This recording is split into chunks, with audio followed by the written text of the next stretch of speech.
You're watching Dante's Boxing Nation. Let's give it up for Keith Thurman!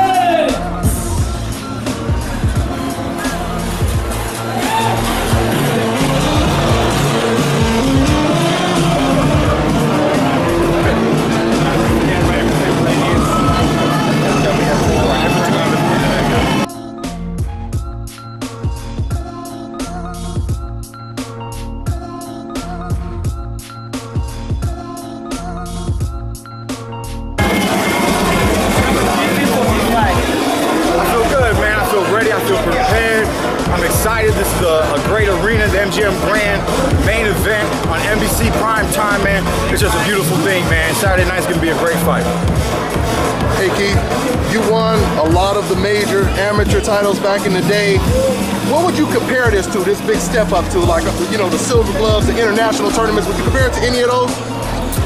I wouldn't make a comparison with the amateurs just because the pros is its own thing, you know what I mean? Yeah.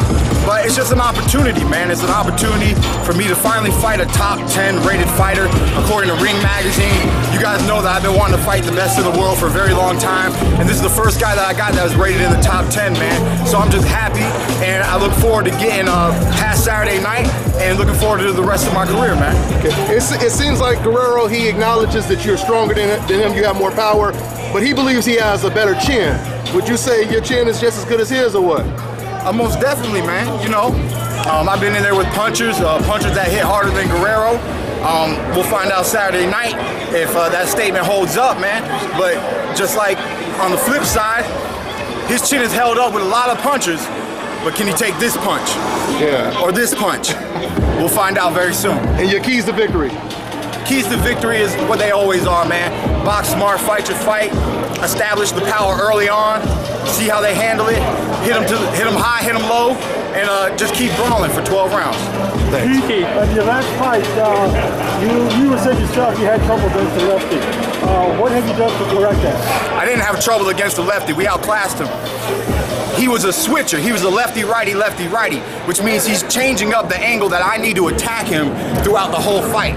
You know, because with a southpaw, everybody knows the formula is to keep your left foot on the left side, on the outside of a southpaw, so that you can line up the right hand. But when he switched back, then I have to go back to a normal format, then the southpaw format and a normal format. So it was just it was the switcheroo mentality that he had that was awkward. It wasn't frustrating and it wasn't difficult because we handled him for 12 rounds easily. It was like a sparring session. You know what I'm saying? I just got paid at the end of it. Do you expect Robert to do the same thing, or do you expect him to come forward to you? I expect Robert to be who Robert Guerrero is, which is a traditional southpaw. He's going to be southpaw the whole fight. I've been working with 3 southpaws this camp. You know, every once in a while I switched, and I'm getting used to the southpaw position, but my trainer has advised me to stay right-handed. He thinks I'm a better right-handed fighter, and my keys to victory are going to be keeping my left foot on the outside, throwing the right hand down the pipe, left hook to the head and left hook to the body. Keith, was it important going all 12 with a guy like Bundu before an important fight like this? Was that a blessing in disguise in some ways? You know, people are saying 1,001 different things about the Bundu fight. Right. You know, I got a knockdown in the first round. I had an option. You either jump on him right then, or you get more rounds. My assumption was, well, if you knock him down early, you'll knock him down later. Right. By the 5th round, I realized he wasn't willing to get put back in that same position to be knocked down. So I had to make a conscious decision, and we decided to box and to outclass him, to score and not get hit, to get our points, ba-ba, and then move, ba-ba, and then move. And that's what I did, and I did that consciously as a conscious decision as a world-class fighter. So this fight is going to be a little different. It's a different opponent. I don't know exactly what Guerrero's do. Is he going to try to use some of his boxing skills, or is he going to try to run me over? No matter what it is, I'm a fighter that can make an adjustment, and we're going to adjust Saturday night to do what's best for Keith one-time Thurman. So is that versatility going to play a big role because you can box? You showed you could box all 12 rounds the last fight, and then we all know you can punch. It's definitely going to play a big role. you know, the power is going to be a big role. The way that I handle diversity and switch up my game plan is going to play a big factor, and how Guerrero takes my power punches to the head and to the body. That's what we're going to find out Saturday night. No one has stopped him before. How big of an accomplishment would that be for you to one-up a guy like Floyd Mayweather? It'd be beautiful, man. I love when people have never been stopped before. Some fighters are more durable than others. You can't stop everybody. Some people know how to last. Like I said, I'm a world-class fighter, but he too is a world-class fighter, and it's going to be a great fight Saturday night. Mental preparation is, I'm sorry. You know, mental preparation's always been a big part of your game. Mentally, do you prepare any differently for this fight than some of your previous ones? No, at the end of the day, man, my mental preparation is the same, but it varies with the opponent. At the end of the day, I visualize the outcome. I visualize the critical blows that are going to be landed on fight night, where he's going to be open, how do I time my counters, what to expect.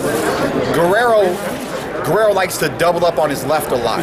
He likes, I call him left hand happy. As a southpaw, he throws a lot of left hooks, a lot of straight lefts, and a lot of left uppercuts. So I'm expecting a lot of that all night Saturday night. We're going to keep the right hand up high, and we're going to roll with those punches. It's going to be a good fight. You were saying you're ready for whatever he brings to the table, but he usually tries to run guys over. You know, put the pressure on. Does that play into your hands possibly? Definitely possibly. You know, he can run right into a punch. Right. Bundu went down. You know, for those who don't know the history or only watch the last fight and make a judgment off of that, what you got to understand is I'm 24-0 with 21 knockouts, okay? Everybody that I put hands on went down except for one opponent, and that was Zan Zavik for 12 rounds. He did not touch the mat. Everybody else I either TKO, KO'd, or they at least touched the mat once throughout the fight. Now, and I don't expect Robert Guerrero to be any different. We talked earlier about, just a second ago, about maybe one-upping Floyd.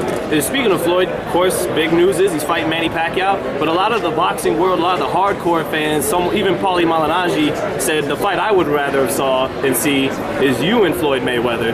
What's that say about you, and how does that make you feel?